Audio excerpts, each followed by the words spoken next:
Et l'invité de la rédaction ce soir, Jean-Luc Narbauer, comment allez-vous? Très bien, merci. Bienvenue, vous Il êtes va faire beau en plus. En plus, il va faire beau. Les films de l'Europe produisent, avec notamment la ville de Sélestat, Sélestat en terre méconnue. Ça va passer sur notre antenne dès demain, vous en saurez un petit peu plus, avec en filigrane évidemment la bibliothèque humaniste de Sélestat. Ça a été réalisé par Bernard Collessé.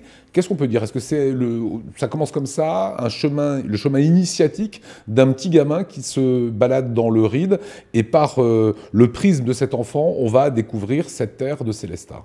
Absolument. C'est, si vous voulez, un film un peu concentrique. Alors, concentrique, je vais vous expliquer pourquoi. Parce que, au départ, la commande, c'était un film sur la bibliothèque humaniste. Or, la commande de la ville de Sélestat. De la ville de Sélestat, c'est un film sur la bibliothèque humaniste, qui était en cours de rénovation. Alors, c'est difficile de faire quelque chose sur un chantier. Et je dois dire, pour ce qui me concerne, c'est un gros coup de chance pour moi, parce que moi, ça faisait très très longtemps que je voulais tourner autour de Sélestat. En 30-40 ans de production, j'ai toujours fait des choses un petit peu périphériques par rapport à la ville. J'ai fait un film pour Canal+ sur la chasse dans l'île Val, j'ai traqué le daim, j'ai fait toutes sortes de choses. Mais sur Sélestat, jamais rien. Et alors, on sent que vous êtes plutôt amoureux. Regardez ces belles images, beaucoup de drones dans le documentaire que vous découvrirez demain. On a fait comme ça un petit panachage. Regardez cette très belle ville de Sélestat avec la cigogne qui est le symbole véritable, et ce Ride. Et en filigrane, dans ce film, l'humanisme rhénan. Comment est-ce qu'on peut définir l'humanisme rhénan?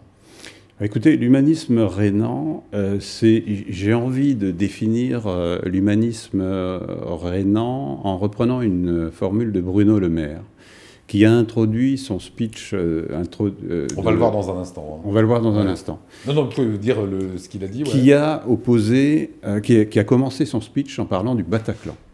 L'anniversaire du Bataclan, pour lui, ministre de l'économie, il pouvait être soit au Bataclan ce jour-là, soit à Sélestat. Il a préféré choisir Sélestat en disant très simplement que d'un côté, on a le terrorisme, des gens qui détruisent, des gens qui anéantissent une culture, et de l'autre, un humanisme... chez nous, un humanisme dit rhénan, qui est tout le contraire. C'est une politique de l'écoute, c'est se tourner vers son passé, c'est construire, c'est aller de l'avant, c'est construire une vision pour aller de l'avant. Et il a opposé ces deux notions-là, j'ai trouvé ça très intéressant et inattendu de la part d'un ministre de l'économie. Alors je vous propose de voir un extrait de ce documentaire, encore une fois à découvrir demain. Ça sera à partir de 21h et également dimanche à 10h et 17h. Vous allez voir que dans cette histoire apparaît un drôle de personnage qui va incarner l'humanisme rhénan, Beatus Rhenasius. Regardez.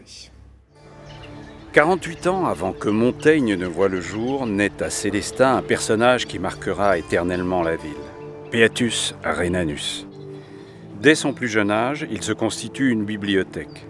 Rien qu'à Paris, il acquiert 188 volumes, dont 20 traités d'Aristote. À l'âge de 22 ans, il en possédait 253, considérable pour l'époque. Tel un collectionneur pointilleux, il marque parfois certains de ses ouvrages d'un texte explicite. Sum beati Rhenani nec muto dominum. J'appartiens à Beatus Rhenanus et je ne change pas de maître. Et Beatus écrit beaucoup. D'ailleurs, ses premiers devoirs d'écolier sont précieusement gardés à la bibliothèque humaniste, de même que sa correspondance très prolifique. En tout, ce sont 423 volumes, 1287 œuvres, 41 manuscrits et 1686 documents qui ont été légués à la ville de Sélestat. Un véritable trésor, gardé précieusement depuis 1841 dans une bibliothèque de la cité, devenue la bibliothèque humaniste, inscrite au registre Mémoire du monde de l'UNESCO depuis 2011. Voilà, Jean-Luc Narbauer, producteur de ce film, est notre invité. Véritable trésor, ces livres, dans cette bibliothèque. Et je rappelle, hein, vous l'avez dit aussi, c'est pas un film, un documentaire, du tout sur la bibliothèque humaniste. C'est compliqué quand il y a des travaux. Ah, c'est très compliqué. C'est un enfer. C'est un enfer, mais d'un autre côté, ça nous a permis de faire tout un travail d'écriture autour de la bibliothèque et de montrer que finalement, cette bibliothèque était un magnifique bijou dans un écrin. Parce que Sélestat, on parlait de Sélestat tout à l'heure, c'est le centre-Alsace. Et c'est curieusement, on parle souvent de Sélestat, la belle endormie, mais c'est le centre-Alsace et on connaît mal le centre-Alsace. On ne parle que des grandes majors qui sont Strasbourg, Oui, Colmar, Mulhouse. c'est ça. Et pour reprendre un terme cher à Marcel Bauer, qui est prof de mathématiques. Et qui est le maire de Célestat. Et qui est le maire de Célestat, vous tirez deux lignes en reprenant grosso modo les deux bissectrices, en reprenant grosso modo les extrémités de nos deux départements, puisque pour l'instant on a encore deux départements. Et qu'est-ce qu'il y a au milieu? Il y a Célestat. Et vous êtes justement acteur dans ce film, vous êtes une sorte d'Indiana Jones érudit, c'est votre premier rôle, ça s'est passé comment? Oui, Il y a même un côté entre Indiana Jones et un peu PPDA. Ah, Voilà, il y a un peu... Vous avez le petit côté quand vous... Comme là, à l'instant, vous l'avez fait. Ah oui. Ouais. Ça veut dire que j'ai des tics, c'est pas bon ça, c'est un signe de vieillissement.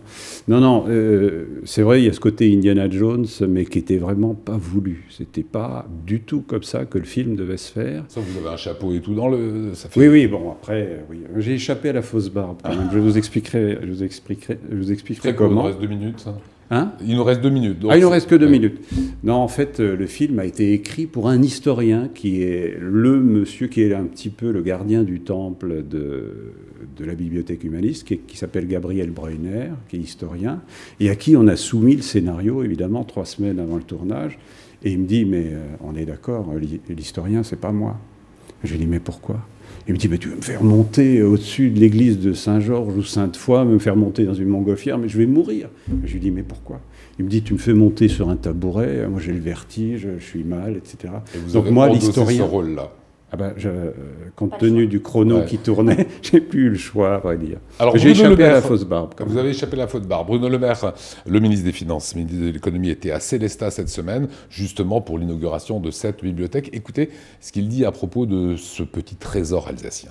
Avoir une architecture aussi belle que celle de Rudi Ricciotti ici en Alsace pour accueillir ce qui sera sans doute la plus grande bibliothèque humaniste en France et en Europe, c'est quelque chose de tout à fait exceptionnel. Donc ça doit être salué. Et au-delà de la culture, c'est économiquement pour la ville de Célestat, pour l'Alsace et pour l'ensemble de la France un point d'attractivité supplémentaire. Ce qui fait la force de la nation française, je l'ai dit tout à l'heure, c'est notre culture. C'est ce qui unit les Français. Et puis c'est ce qui rend notre territoire particulièrement attractif. Vous allez avoir des dizaines de milliers de visiteurs, j'en suis convaincu, qui vont venir ici à Célestat pour voir les manuscrits, pour voir les incunables, pour voir les cartes que j'ai vues tout à l'heure, qui sont absolument merveilleuses, des cartes du XVIe siècle de l'Europe et du reste du monde.